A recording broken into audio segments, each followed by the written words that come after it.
우리 진천에서도 노벨 문학상이 저는 분명히 나오리라고 저는 생각을 합니다. 지금 한국의 가장 큰 매력이 뭐냐 그랬더니 문화적인 폭발이라고 표현했습니다. 지금 우리 대한민국이 가요, 뿐만 아니라 드라마, 영화, 또 문학에서도 이렇게 노벨 문학상이 나오는 걸 보고서 대한민국의 이제 문화, 그야말로 세계를 주도해 나가는 이 대한민국이 될 것이다 라고 이렇게 표현을 해가지고 우리 대한민국의 그 자긍심을 이렇게 높여주고 계십니다. 앞으로도 우리 진천에서도 이런 큰 상을 받을 수 있는 주인공이 또 탄생되기를 기원드리면서 또 우리 문학가족 여러분 또한 2개월 남은 이제 금년도 다 잘 마무리하시고 늘 행복하시고 또 하시는 일 또 잘 마무리하시고 늘 뜻하는 일 소원 성취하시기를 기원드리겠습니다. 감사합니다. 교육장님 그리고 또 우리 강사님 늘 고맙습니다. 어쩌면 이런 지역에서 문화활동 그리고 마음밭을 가꾸는 이런 모든 것들 때문에 우리나라의 문화가 점점 융성해지고 또 이렇게 어지러운 세상에서도 중심을 잡고 가지 않나 이런 생각을 합니다. 진천도 그렇고 저희 이재현 작가님은 이모선 국회의원님하고 옆집에서 살았습니다. 네, 중학교, 고등학교 이모선 국회의원이 다닐 때 아주 이렇게 마주보고 있는 집이었거든요. 그래서 더욱 반갑고 축하드립니다. 여러분들의 마음밭이 더욱 비옥해지고 또 풍성할 수 있기를, 또 대한민국이 점점 융성해지고 또 행복해지기를 저희도 늘 이모선 국회의원과 함께 늘 응원드리겠습니다. 행복하십시오. 감사합니다. 안녕하세요. 구영입니다.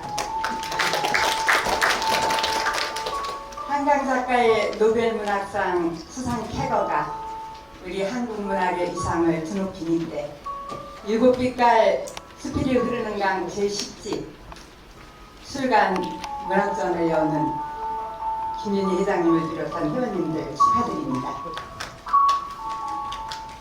생거 진천이 낳고 키운 김윤희 회장님이 계셔갖고 열정적으로 지도하시는 바람에 이렇게 지속적이고 발전적인 자리가 있다고 생각합니다. 더군다나 우리 김순옥 수필가님은 충북수필문학회 홈페이지를 헌신적으로 관리하는 아주 성실한 회원입니다.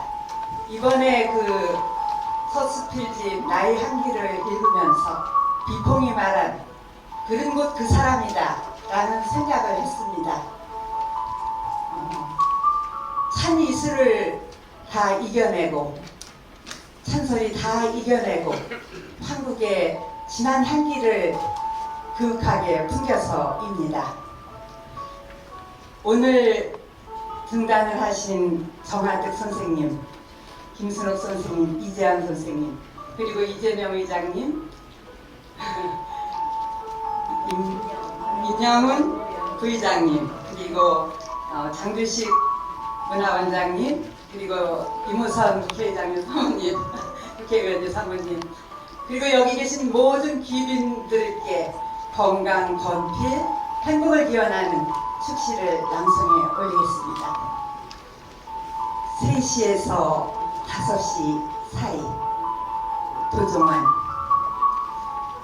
산 벚나무 잎 한쪽이 고추장자리보다 더 빨갛게 물들고 있다. 지금 우주의 계절은 가을을 지나가고 있고 내 인생의 시간은 오후 3시에서 5시 사이에 와 있다. 내 생애 12시에서 1시 사이도 치열하였으나 그 뒤편은 벌레 먹은 자국이 많았다. 이미 나는 중심의 시간에서 멀어져 있지만 어두워지기 전까지 아직 몇 시간이 남아있다는 것이 고맙고 해가 저물기 전 구름을 물들이는 찬란한 노을과 황홀을 한 번은 더 허락하시리라는 생각만으로도 기쁘다. 머지않아 겨울이 올 것이다. 그때는 지구 북쪽 끝의 얼음이 녹아 가까운 바닷가 마을까지 얼음 조각을 흘려보내는 날이 오리라 한다. 그때도 숲은 내 젊은 육신과 그림자를 내치지 않을 것을 믿는다. 지난 봄과 여름 해가 불참나무와 다람쥐와 아이들과 제비꽃을 얼마나 좋아하였는지, 그것들을 지켜내기 위해 보낸 시간이 얼마나 험했는지 꽃과 나무들이 알고 있으므로 대지가 고요한 손을 들어 증거해 줄 것이다. 아직도 내게는 몇 시간이 남아있다. 지금은 3시에서 5시 사이. 감사합니다.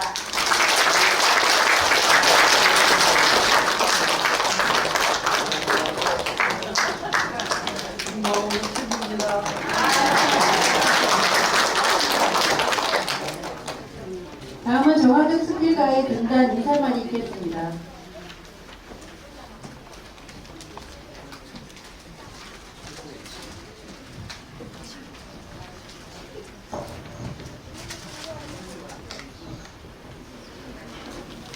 감사합니다.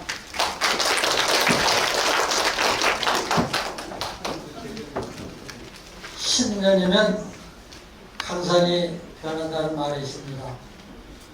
퇴직을 하고 나서 강산이 2번이나 변하고 또 몇 년이 지났습니다. 그동안 허허로운 마음을 달래보려고 이것저것 다 해봤습니다. 그러나 별 수가 없었습니다.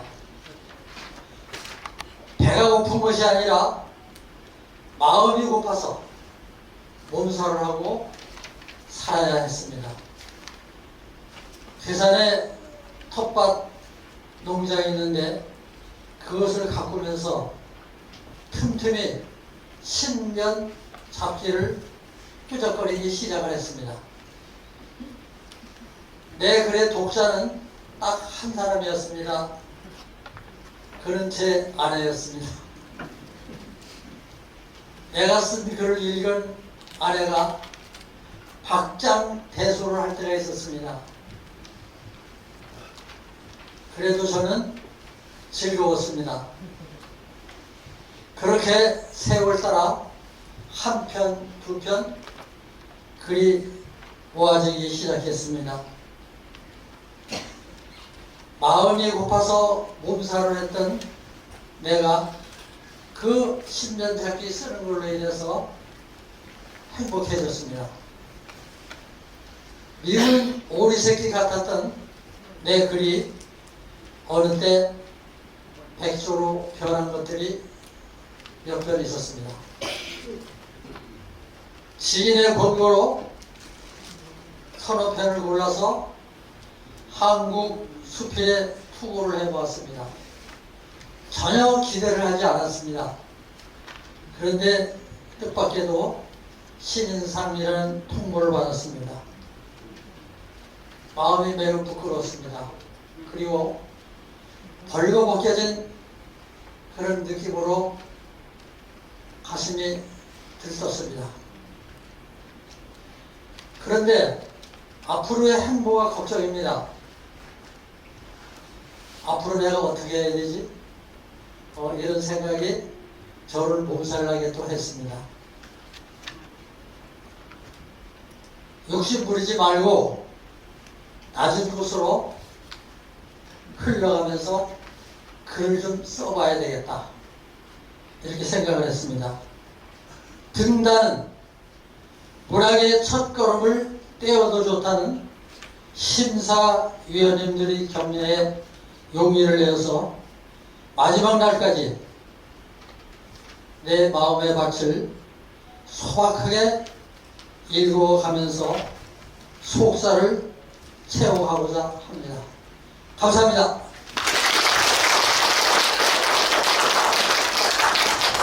소감기념회 수필가 이재완 첫 수필집 진짜 지금 뭐하니 출간을 진심으로 축하드립니다. 사람 냄새 물씬한 당신의 심성이 올곧은 세상을 만들어 가리라 믿으며 동인 모두의 사랑을 잎에 담아드립니다. 2024년 10월 25일 일곱빛깔 수필문학회 회원 일동.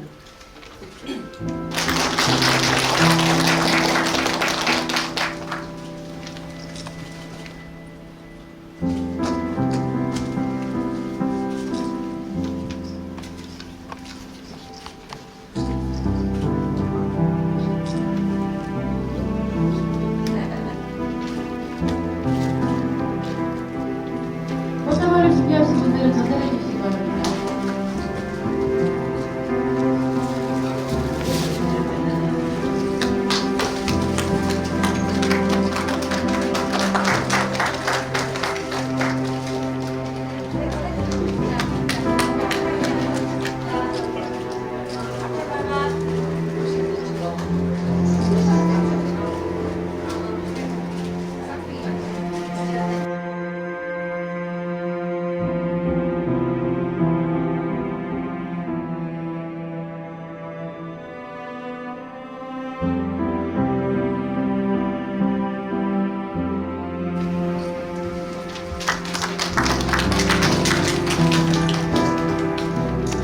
올해는 이상기온으로 십니다.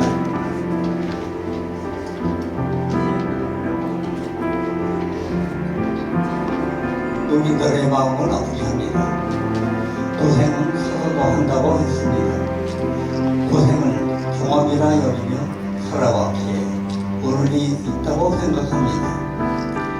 김윤희 선생님과 문우들의 날카로운 지적과 애정어린 마음을 충고가 있었기에 진짜 지금 무한히를 주었습니다.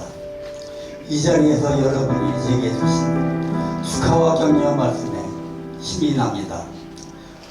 더 열심히 살 수 있을 것 같습니다. 고맙습니다.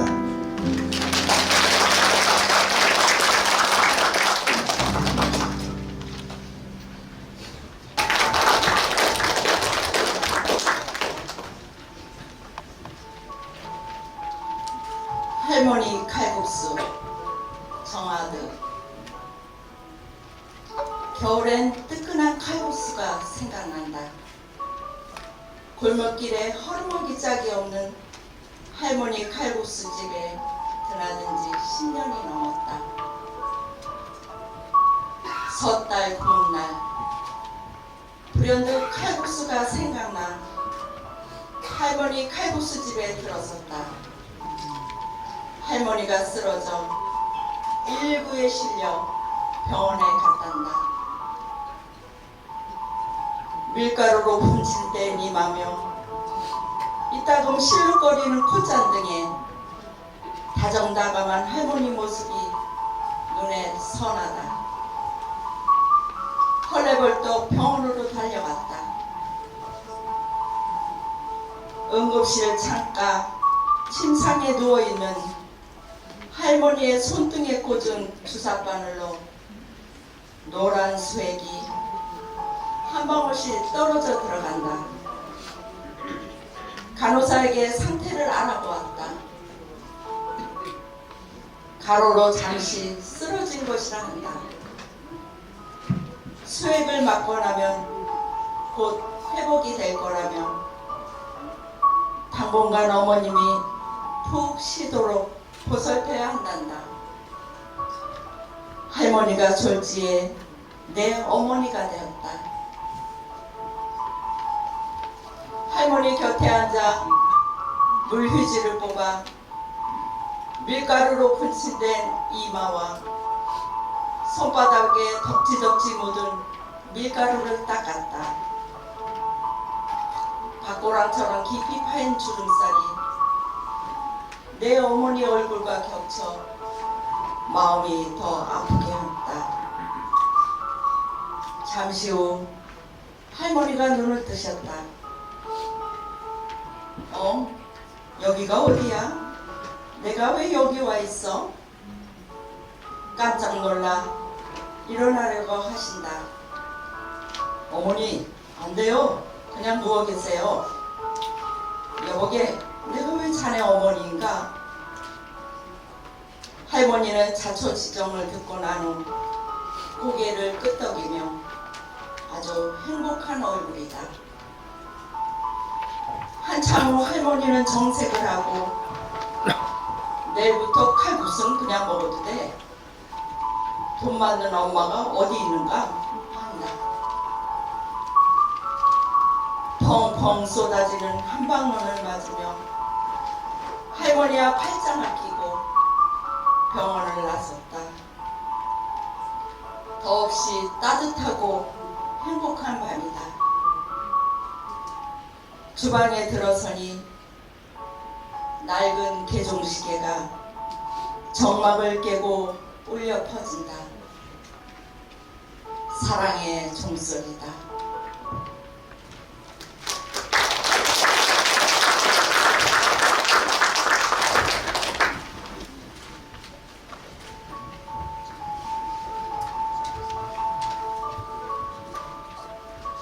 꿈은 이루어진다. 이재현. 식사 보조를 받는 학습자는 손과 발이 없다. 컴퓨터를 어떻게 하느냐고 물었다. 그는 웃으면서 나는 입이 손이고 발이오 한다. 입으로 막대봉을 물고 자판을 누른다고 한다.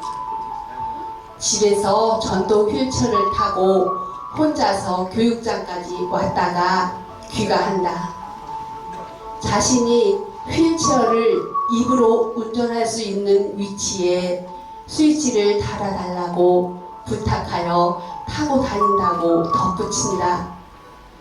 어떻게 그런 생각을 했느냐고 물었더니 간절히 원하면 이루어진다고 한다.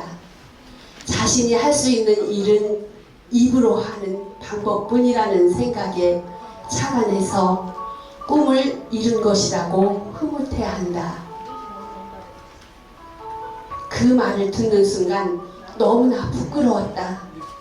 사지가 멀쩡한 내가 한 일이 무엇인지, 지금 하고 있는 일은 잘하고 있는지 돌아보는 계기가 되었다. 장애인 급수보다 건전하고 긍정적인 의식이 중요하다는 것을 느꼈다. 학습자의 아름다운 미소 속에 녹아있는 삶의 의욕을 보았다. 장애인 정보화 교육 방문 강사를 하며 노하우를 키우고 있을 때다. 장애인 교육기관에서 함께 했던 학습자에게 연락이 왔다. 검정고시로 중학교와 고등학교 과정을 마치고 대학에서 사회복지학과를 공부한다고 한다. 컴퓨터를 배우고 싶다고 방문해 달라는 요청이다. 졸업하면 장애인 복지시설을 운영하는 것이 목표란다. 결국 그는 경영인으로 성장하여 지금은 꿈을 이뤄 시설장으로 활동하고 있다. 그는 내 인생에 많은 도움과 변화를 가져다 주었다.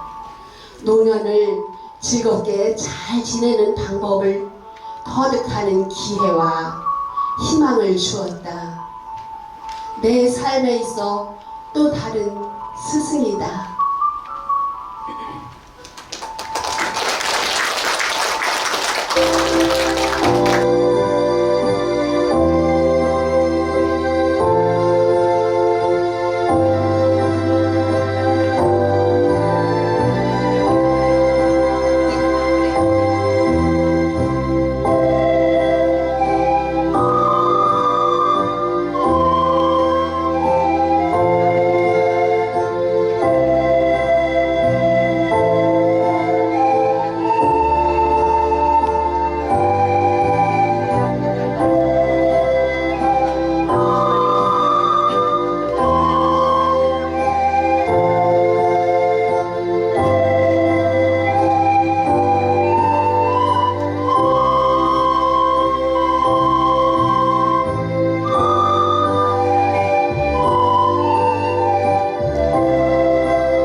나의 향기.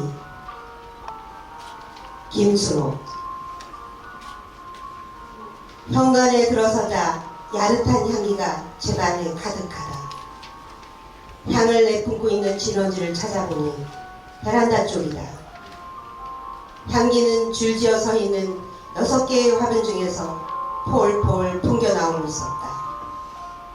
단단한 줄기 위 푸른 잎 속에 수상한 모오리가 보인다. 해운무 꽃이다. 3개의 화분에 무려 5송이가 피었다. 6개의 꽃잎에 수술이 6개, 암술이 1개인 하얀 꽃이 망울망울 피어있다. 꽃대에는 이슬 같은 물방울이 맺혀 있어 끈적끈적하면서 달콤한 향을 낸다. 보름이 지나자 수십 개의 꽃봉오리가 무더기를 이루고 하나 둘씩 터진다. 마치 작은 꽃방망이 형상이다. 그리고 하얀 꽃술이 밖으로 활기차게 쭉쭉 뻗는다. 더불어 진한 향기를 내뿜기 시작한다.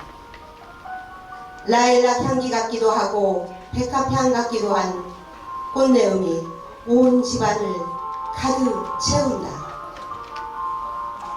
사람들도 저마다 자기만의 향기를 지니고 있다. 자연적인 것도 있지만 인위적으로 만들기도 한다. 향수로도 표현할 수 없는 향기가 있다. 살아오는 동안 저절로 묻어나오는 삶의 향기. 상대방을 배려하고 양보하는 마음에서 은은하게 풍겨오는 사람의 향기다. 누군가 그랬다. 꽃의 향기는 바람결에 흩어지지만 사람의 향기는 가슴에 머물러 마음을 움직인다고. 나에게서는 어떠한 향기가 날까?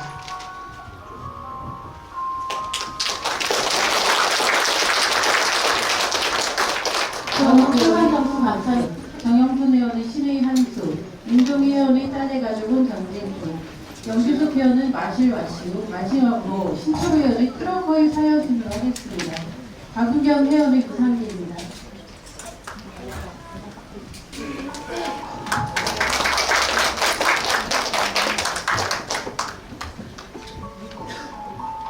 무상계 박윤경.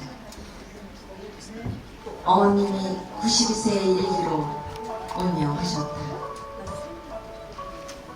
떠나시고 나니 그동안 아웅다웅했던 일들에 죄스러웠다. 좀 더 현명하지 못한 자책이 사그라지지 않는다. 고부간 고운정 미운정으로 살아온 나도 이렇게 허탈한데 남편은 더한 듯 했다. 어머니가 밖을 내다보던 그 자리에서 어머니가 전화할 것만 같아 어머니랑 더 많은 이야기를 결정 박근도. 아들에게서 연락이 왔다. 결혼식 날짜와 예식장을 잡았다고 한다. 아들의 여자친구를 한번 만나보고 내린 결정이다. 올가을 막내가 장가를 간다. 양가의 부모들만 참석해 상견례를 했다. 우리보다 훨씬 젊어 보이는 두 분의 인상이 좋다. 어색한 자리지만 두 딸을 결혼시켜본 내가 여유를 부렸다. 우리 아들이 가장 잘한 것이 며느리감을 만난 것이라며 아우성 발언도 했다. 아들이 고개를 끄덕이며 답한다. 우리 애도 예쁘게 봐달라고 한다. 화기애애한 자리가 이어졌다. 예단과 예물은 모두 그만두라고 했다. 조금은 허전했지만 잘했다는 생각이 들었다. 종갓집이라 제사가 있어 힘들 거란 말도 꺼냈다. 며느리감이 그런 행사를 좋아한다고 화답을 한다. 이게 무슨 소린가 싶어 아들, 딸 구별 말고 하나만 낳으면 된다고 했다. 그쪽에서 요즘은 딸이 좋아요 한다. 맞는 말이라고 맞장구를 쳤다. 잔뜩 긴장했던 아들은 이마에 흐르는 땀을 쓸어 올린다. 언젠가 아들이 내 결혼 조건은 좋은 편이 아니라고 말했었다. 종갓집 장손에 위로 시누이가 둘이나 있기 때문이란다. 아들의 영원한 옆짝꿍이 생겨서 내 마음이 든든해진다. 요즘 젊은 세대들의 결혼 생각이 선택사항으로 변했다고 한다. 미혼으로 남길 바라며 결혼 정년기도 40대로 여기는 분위기다. 아기도 갖지 않겠다는 조건을 내세워 결혼하는 부부도 생겨났다. 우리 세대는 시대의 변화를 욕하며 쫓아가는 입장이 되었다.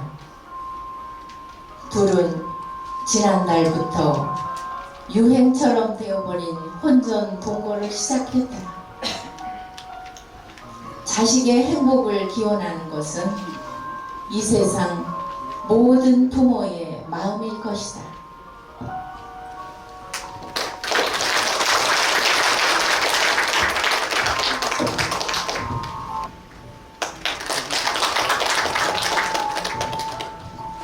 마시라시오 영기수 오빠의 작아진 옷을 푼 꼬부랑실은 가마솥단지 김을 먹고 언니는 부뚜막에 올라앉아 별말 없이 누룽지를 먹는다. 삐거덕 마시라시오. 이웃집 아주머니 바구니를 품에 안고 미영이가 치맛자락에 딸려온다. 아랫집 할머니는 큰 기침을 앞세우고 새댁은 따라오고 엄마는 모란꽃무늬가 펼쳐진 빨간색 윙크 담요를 아랫목에 깔고 있다. 담요 속의 발가락들도 둥글게 모여드는 밤 윗목에 있는 바구니에는 한과와 다식이 들어있고 실뭉치가 있어 가끔은 뒹굴러 나와 손뜨개 하던 실과 뒤엉켜 씨름하기도 한다. 바구니 속에 뭉쳐있던 이 집 저 집 사연들은 실타래를 타고 술술 나온다. 엄마는 윗들의 주머니와 장갑색을 같게 하거나 소매 끝단과 목도리 이쪽 저쪽 색을 통일해서 의도한 스타일인 양 했다. 세상에 단 하나뿐인 옷이라고 스스로 재주라 단정할 때 그녀의 어린애다운 하얀 웃음 끝엔 어색한 웃음이 따로 물렸다. 내가 초등학교 갈 즈음에는 새로 산 실로 빨간색 망토와 깔맞춤한 기마개를 잡고 양쪽 뒤에는 내 주먹만한 그때의 모란꽃이 활짝 살아났다. 나는 그 옷을 부끄러운 줄도 모르고 때늦은 봄까지 입고 다녔다. 언바람에 문풍지가 차갑게 흔들렸고 백열등은 침망 꼴딱거렸다. 나는 엄마의 실타래를 잊기라도 하듯 첫 아이의 빨간 스웨터를 짰다. 서툰 솜씨에 뜨개실을 풀었다 뜨기를 하는 내내 아이는 나의 큰 기쁨이었다. 그때의 엄마에게도 어렸던 내가 그 기쁨이었기를.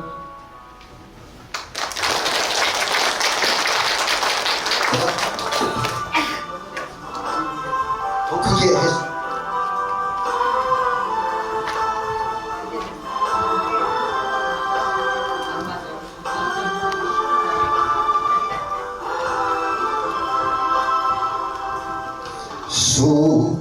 숲이를 만난 건 나에겐 행운이요. 숲이를 알게 된 건 나에겐 기쁨이요. 숲이를 사랑한 건 하늘의 축복이라 지금의 이 행복 영원히 간직하리.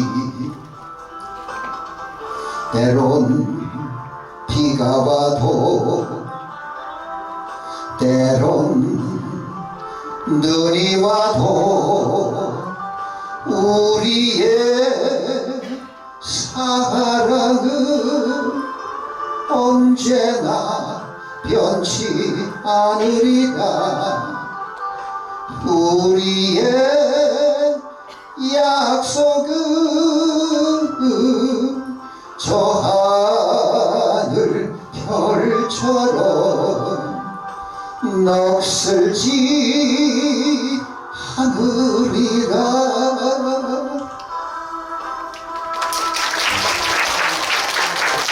가슴에 사랑하는 별 하나를 갖고 싶다. 외로울 때 부르면 다가오는 별 하나를 갖고 싶다. 그런 수필집 하나 갖고 싶다. 네.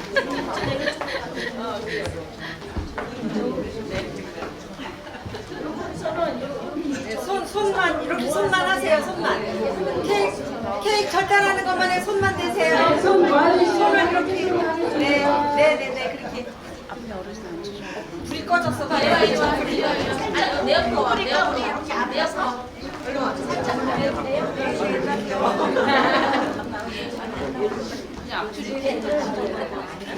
케이크 안 보여.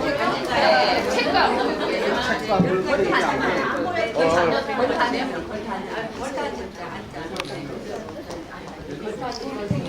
찍으실게요. 네, 자 이제 하트 할게요. 하나, 둘, 셋.